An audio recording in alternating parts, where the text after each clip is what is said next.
বর্তমান শিক্ষা সফর মাত্র একটা, সফরকে শিক্ষা সফর বলা চলে। সেই সফরটার নাম হলো তবলিগের সফর। কথা সফরে গেলে শিখা যায়, হাঁটা শিখায়, বসা শিখায়, শোয়া শিখায়, খাওয়া শিখায়, নামাজ শিখায়, অজু শিখায়, গোসল শিখায়, রোজা শিখায়, টুপি শিখায়, দাড়ি শিখায়, পাগড়ি শিখায়, ফরজ শিখায়, ওয়াজিব শিখায়, তাহাজ্জুদ শিখায়, ইশরাক শিখায়, আবিন শিখায়, সাজ শিখায়, তিলাওয়াত শিখায়, জিকির। বাজার, কুয়াকাটা, বিভিন্ন পার্কে দেখছি শিক্ষা সফরে যুবক যুবতীরা কি শেখে, লেখাপড়ার তো জায়গা কিছুই নাই। গাছতলা দুইজন বসে বসে সুরো ভাতে মস্ক করে, দুইজন বসে বসে তসবি টেপে আর আল্লাহ বিল্লি ওরে। ও জায়গা নামাজের 13 বরস 14 আজিব এর কোন প্রশিক্ষণ আছে? ও জায়গা IABM এর কোন ক্লাসের সবক হয়? কি শিখতে গেল? ও জায়গা কি শিখলো? আমাদের চেয়ারম্যান 5 টন মাল মেরে দিয়ে কিভাবে টিয়নোর চোখে ধুলো দিয়ে সেরে চলে আসছে। কঠিন চালাক চেয়ারম্যান। মেম্বার তার চেয়ে চালাক। এইভাবে একটা রাস্তার মাল সব খেয়ে ফেললো, একটা মামলায় তারা ধরাতে পারলো না। একে আমরা চালাক বলি।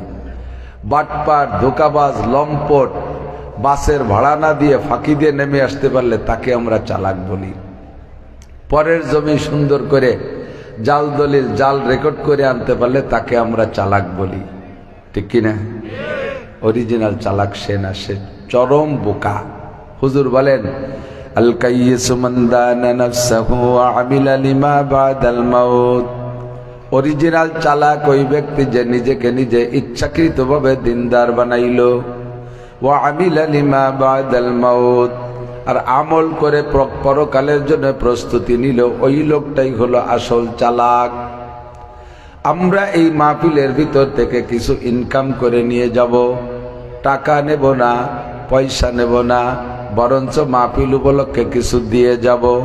তবে নিয়ে যাব কি, এমন একটা জিনিস নেব যেই জিনিস দিয়ে দুনিয়ায় কোনো কাজে লাগে না, যেই জিনিসটা আখেরাতে কাজে লাগে, তার নাম হলো নেকি।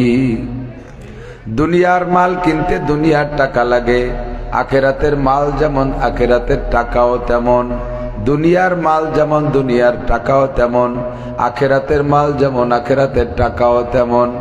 আখেরাতে আপনি যা পাইবেন সামান্য নমুনা হিসেবে বলি, এক ব্যক্তি যদি সারা জীবন পরিশ্রম করে 1 খতম কোরআন শরীফ পড়তে পারেন, আমার সাধারণ বাবারা, পাবলিকরা সারা জীবন পরিশ্রম করে যদি 1 খতম কোরআন শরীফ পড়তে পারেন, সাধারণ পাবলিক, আল্লাহ পাক আপনাকে জান্নাতের মধ্যে 6236 তলা বিশিষ্ট 2টা দালান দান করবে।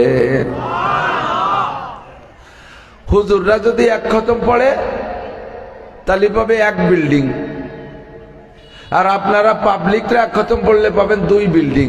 একটু বলবেন না সুবহানাল্লাহ? কেন পাবেন? হুজুররা 1 ঘন্টায় 3 পারা পড়তে পারে, আর আপনারা 3 ঘন্টায় 1 পারা পড়তে পারেন। ঠিক না? হুজুররা 3 পারা পড়তে কোনো জায়গা ঘামে না, কপালে ঘাম বের হয় না, গা ঘামে না। পাবলিক কষ্ট করে 1 পারা পড়তে তার 3 ঘন্টা লাগে, তার মাথার চেয়ে পাত্তালু পর্যন্ত ঘেমে যায়। হুজুর বলেন লাহু আজরান, তাকে ডবল নেকি দেওয়া হবে, কারণ সে ইয়াতলুয়া ইয়াতাতাতাউ, হাদিসে আসছে ইয়াতলুয়া ইয়াতাতাতাউ, উলামায়ে কেরাম জানে, মিশকাত শরীফে আসছে। হুজুর বলেন পাবলিকের পড়ার কোয়ালিটি কেমন? পড়ে আর তো আরে একটু মতন একটু হেজে, একটু মতন একটু হেজে। আলহামদুলিল্লাহ রাব্বিল আলামিন রহমান রহমান রহমান মিন খারাজারমা নুরা জান্নির রহমানির মালিক ইয়াউমিদ্দিন ইয়া ইয়া ইয়া জওর ইয়াও ইয়াউমিদ্দিন ইয়া গয়া গয় গয় গনিজর গয় গয়রিল মাগদুবি আলাইহিম ওয়াউদরাল আমদাদুল্লাহ।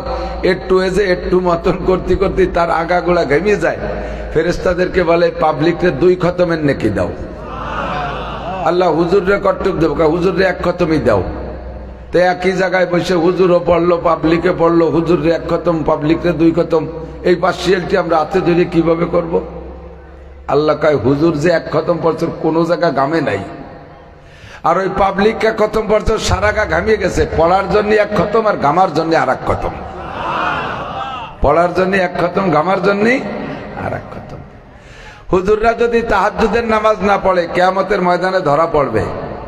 तफसीर मारिबुल कुरान मुफ्ती शफी साहब रहमतुल्लाह अलैहि लिखें, आलिम अगर तहज्जुद ना पढ़े तो वह आलिम दरकिनार वह मुसलमान ही नहीं रहेगा। आलिमे यदि तहज्जुद ना पढ़े तो मुसलमान तो आलिम तो दूरेर कथा ओरे मुसलमानই ধরা হবে না। আর সাধারণ পাবলিকের কাছে তাহাজ্জুদ ইশরা কাওয়াবিন চার্জ কোনো নফল জিজ্ঞাসা করা হবে না। মোটা মোটা 5-6টা মোটা ইবাদত করে আপনারা নবী রাসূল ও সাহাবাদের সাথে হাসতে হাসতে বিনা হিসাবে জান্নাতে চলে যাবেন। আজকে এখানে যথাসাধ্য চেষ্টা করব চালাকি করে, চালাকির পরিচয় দেব। আমরা সকলে চালাক হব, যে যেভাবে পারি কৌশল করে নেকি কামাই করব। রাজি আছেন ইনশাআল্লাহ? যতটুক পারা যায়, যেভাবে পারা যায়, চালাকি যত আছে সব নেকি কামাই করার ব্যাপারে ব্যবহার করব। রাজি আছেন তো ইনশাআল্লাহ? আসতেছে সামনে রমজান মাস, আর 1.5 মাস বাকি নাই। রমজান মাস পাইলে রোজা রাখবেন তো ইনশাআল্লাহ? সবাই মিলে একটা দোয়া পড়ি যাতে আল্লাহ তাআলা আমাদেরকে রমজান মাস নসিব করে। বলেন আল্লাহুম্মা বারিক লানা ফি রজবা ওয়া শাবান ওয়া বাল্লিগনা রমাদান। আল্লাহ তুমি আমাদেরকে রজব ও শাবানের মধ্যে সব বরকত দান করো। বলেন আমিন। ওয়া বাল্লিগনা রমাদান। গত রমজান থেকে পর্যন্ত যেহেতু বাঁচিয়ে রেখেছো, আর মাত্র 1 মাস কয়েকটা দিন আছে, তুমি মেহেরবানি করে আমাদেরকে রমজান মাসে পৌঁছিয়ে দাও। বলি আমিন। কেন তুমি রমজান মাসের এত লোভ করো? ওলামায়ে কেরামের কাছ থেকে শুনেছি, নবী পাকের বক্তব্য, মুমিন যদি রমজান মাসে ইন্তেকাল করে, মুমিন যদি রমজান মাসে ইন্তেকাল করে, রমজানের ওসিলায় আল্লাহ পাক তাকে কিয়ামত পর্যন্ত কবর আযাব মাফ কইরা দেয়। এতদিন তুমি বাঁচায় রেখেছো আল্লাহ, আর মাত্র 1 মাস কয়েকটা দিন, তুমি রমজান মাসে আমাদেরকে পৌঁছায় দাও। রমজান মাসে ঢোকার পরে যদি আমার হায়াত শেষ হয়ে যায় তাহলে আমাকে নিয়ে যাবা। ঈমানের সাথে রমজান মাসে মরতে পারলে কিয়ামত পর্যন্ত কবর আযাব মাফ। এই জন্য দোয়াটা বেশি বেশি পড়বো। আল্লাহুম্মা বারিক লানা ফি রজব ওয়া শাবান ওয়া বাল্লিগনা রমাদান। আল্লাহ আমাদের সকলকে নসিব করে। বলেন আমিন। সময়ের স্বল্পতার ভিতর দিয়ে আমি একটা লম্বা আলোচনা সামনে নিয়েছি, মুখতাসার মাথায় মাথায় শেষ করে দেব। মূল উদ্দেশ্য যেখানে যায় সেখানে 2-4টে কথা বলবো। দুনিয়ায় আমরা উত্তর দক্ষিণবঙ্গ থেকে বা বাংলাদেশের যে প্রান্তে আছে সেই প্রান্ত থেকে মানুষে বিভিন্ন জায়গায় বাংলাদেশের ভিতরে তৌফিক অনুযায়ী একটু ঘোরাফেরা করতে যায়। যে এলাকায় যা আছে সেই এলাকায় তা দেখতে যায়, তাকে বলে শিক্ষা সফর। কথা বলেন? আমাদের ওপাশ থেকে কয়েকটা দিকে শিক্ষা সফরে যায়। একটা যায় কক্সবাজার, আর একটা পয়েন্ট কুয়াকাটা, আর একটা পয়েন্ট সুন্দরবন।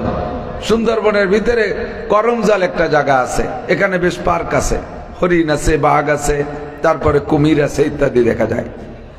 তার চেয়ে আরো শেষ দিক আছে হিরন পয়েন্ট, একেবারে সুন্দরবন শেষ, সাগরের শুরু, নদীর মুখ, চতুর্দিক দিয়ে এপাশে ওপাশে জঙ্গল, বিশাল জঙ্গল, ভিতরে বাঘ দেখা যায়, হরিণ দেখা যায়, অনেক প্রাণী দেখা যায়, আর ওদিকে সাগর। আর আপনাদের এই দিকে আসে আপনাদের এই জাফলং জৈন্তাপুর তামাবিল বর্ডার দেখতে আসে। এর নাম দেশে শিক্ষা সফর। এই সব সফরে কি শেখা যায় তা আমি জানি না।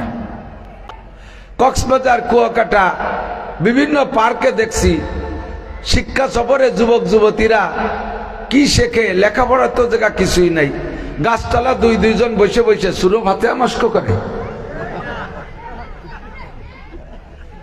দুইজন বসে বসে তসবিহ টেপে আর আল্লাহ বিল্লি ওরে।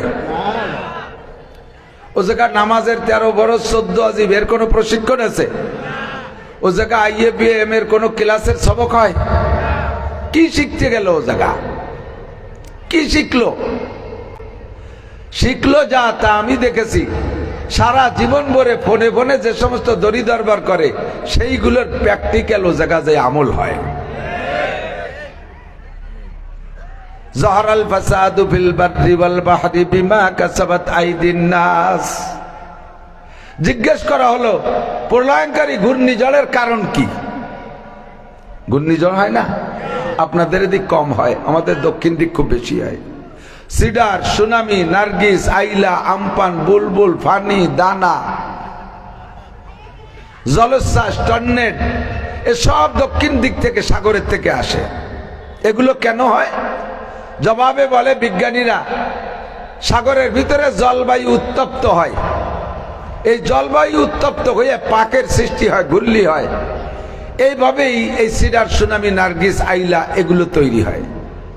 এবার জিজ্ঞেস করলাম, সাগরের ভিতরে 5000 10,000 কিলোমিটার দক্ষিণে এগুলো তৈরি হয়, এটা দক্ষিণী তৈরি হয়ে ঘুরতে ঘুরতে দক্ষিণ দিক চলে যাক, আমাদের এদিক আসে কে? পানির গতি নিচের দিক, দক্ষিণ দিক যায় পানি, স্রোত, সব পানির স্রোত দক্ষিণ দিক না? তাহলে ওই সাথে পাকাইতে পাকাইতে নিচেই চলে যাক, এদিক আসবে কে? এবার আর কথা বলতে পারে না। এবারেরটা আমি জানি। পাকাইতে পাকাইতে স্থল ভাগে মানব বসতির ভিতরে আসার কারণ হলো, আল্লাহ পাক বলেন, জহরাল ফাসাদু ফিল বাররি ওয়াল বাহরি বিমা কাসাবাত আইদিন নাস।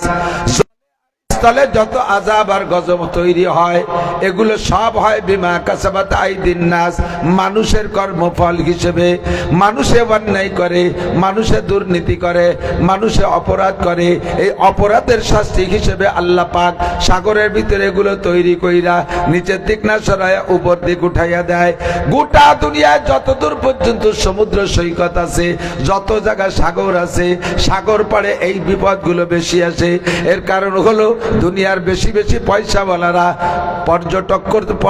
পর্যটন বাহিনী এরা যায় সমুদ্র সৈকতের এলাকায়, পর্যটন কেন্দ্রে, ও জায়গা যায় ভ্রমণ করতে, যাইয়া দুনিয়ার নোংরামি আকাম কুকাম কইরা সাগরের চড্ডারে নাপাক বানাই ফেলে, সাগরের চরকে নাপাক বানাই ফেলে। এরপরে আল্লাহ পাক মাঝে মাঝে জলোচ্ছ্বাস দিয়া সেই নাপাক চররে ধুয়ে গোসল করাইয়া পরিষ্কার করে। নইলে ওগুলো এদিক আসার কথা ছিল না। যারা গিয়েছেন তারা দেখেছেন, আমি বহুবার যাই, প্রায় দেখি। আপনাদের জাফলং জনতা বুড়ো আসে, এ জায়গায় এসে নামাজ কালামের তোয়াক্কা করে না, এ জায়গায় এসে সূরা কিরাত মস্ক করে না, এ জায়গায় এসে তাবলীগের সহিহুলের মস্ক নাই, এ জায়গা কোনো আমল আখলাকের প্র্যাকটিস নাই। এর নাম দেশে শিক্ষা সফর।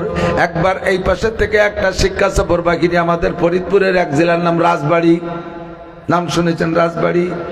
ওখান থেকে হাই স্কুলের একটা দল 2টা গাড়ি ভরে কুয়াকাটা গেছে, ফিরে আসতেছে। আমাদের ওদিক থেকে আসার পথে একটা জায়গার নাম আছে ভাঙ্গা, ঢাকা খুলনা হাইওয়ে বিশ্ব রোডের একটা পয়েন্টের নাম আছে ভাঙ্গা, 4 রাস্তার মাথা, নাম ভাঙ্গা, আসলে ভাঙ্গা না, আসলে আলাম। আলাম বলছেন তো না? আস্তা। অনেক সুন্দর, খুব সুন্দর জায়গা। আমি ওখানে নেমে দাঁড়াইছি গাড়ি থেকে, ইতিমধ্যে দেখি কুয়াকাটার থেকে 2টা গাড়ি আইসা ওই জায়গা দাঁড় হলো। ওখান থেকে যাত্রীদেরকে নামাই দেওয়া হলো। যাত্রীরা ছিল ছেলে আর মেয়ে, যুবক আর যুবতী। ওরা আগের থেকে নিজেদের তরিকায় জোড়া তৈরি করা আছে, নাই মেয়ে এবার জোড়া জোড়া অনুযায়ী যার যার কায়দায় যাইতেছে। যুবকরা সব দাঁড়ায় দাঁড়ায় খাড়ায় খাড়ায় পেশাব করতেছে। মাস্টাররা যারা ছিল তারাও দাঁড়িয়ে খাড়িয়ে পেশাব করতেছে। হেডমাস্টার যিনি খোসা খোসা এতটুক এতটুক দাঁড়িয়ে, আধা পাকা আধা কাঁচা, কিছু পাকা কিছু কাঁচা, উনি একেবারে কিবলামুখী হয়ে দাঁড়ায় গেছে। অন্য কোনো দিক না, কিবলামুখী হয়ে সেন্টার নিতে পেশাব করতে দাঁড়াইয়ে। শুধু মৌলভী স্যার যিনি, উনি একটু বসে পেশাব করলেন। পেশাবের জরুরত ছাড়ার পরে আমি মৌলভী স্যারের ডাইকে বললাম, স্যার আপনারা কোন জায়গা থেকে আছেন, কোথায় যাচ্ছেন, কোথায় যাবেন? আমাদের বাড়ি রাজবাড়ি, আমরা হাই স্কুলের ছাত্রছাত্রীদেরকে নিয়ে কুয়াকাটা গিয়েছিলাম শিক্ষা সফরে। আমি বললাম, ওই যে মুরব্বী কিবলামুখী দাঁড়ায় পেশাব করতেছে, উনি কে? তখন না হুজুর থাকতে আপনার দরকার নাই, ও শুনিয়ে কি হবে? আমি বলি, না আমারই তো দরকার এইগুলো। বলতেই চাই না, লাস্টে বললো উনি আমাকে হেড সার। কোন সার? হেড সার। সার সার সার হইলে বসে পেশাব করতো, সার বিদায় সাড়ে দাঁড়ায় দাঁড়ায় পেশাব করে। কতক্ষণ করে? উনি উনাদের হেড সার। বললাম, কোথায় গিয়েছিলেন? কয় কুয়াকাটা শিক্ষা সফরে গিয়েছিলাম। কি শিখে আসলেন, কি শিখাইলেন ছাত্রছাত্রীদেরকে? যেই সফরে ছেলে মেয়েদেরকে স্যার হইয়া মাস্টার হইয়া দাঁড়ায় খাড়ায় পেশাব করা শিখায়, খোদার কসম ওই সফরের নাম শিক্ষা সফর হতে পারে না, ওই সফরের নাম কুশিক্ষা সফর। আমরা যারা টিচার আছি মাদ্রাসা এবং স্কুল কলেজ ইউনিভার্সিটিতে, আমরা শিক্ষকরা আমানতদার। আমাদের কাছে জাতির ছেলে মেয়ে আমানত। আমানত এই দুইটা জাতির দুইটা জিনিস আমাদের কাছে আমানত, হেফাজতে আমওয়ালুল মুসলিমিন আর একটা হলো হেফাজতে আতফালুল মুসলিমিন। মুসলমানদের মাল আমাদের কাছে হেফাজত করতে হবে, আর মুসলমানদের সন্তানদের জিম্মাদারি আমাদের কাছে। আমরা তাদের যেভাবে শেখাই দেব সেভাবে তারা শিখবে। আরে উস্তাদ আব্বা মার চাইতে বেশি গুরুত্ব বহন করে। আব্বা মায়ের সন্তানদের শুধু জন্ম দিয়ে ছেড়ে দেয়, মানুষ বানানোর যোগ্যতা রাখে না।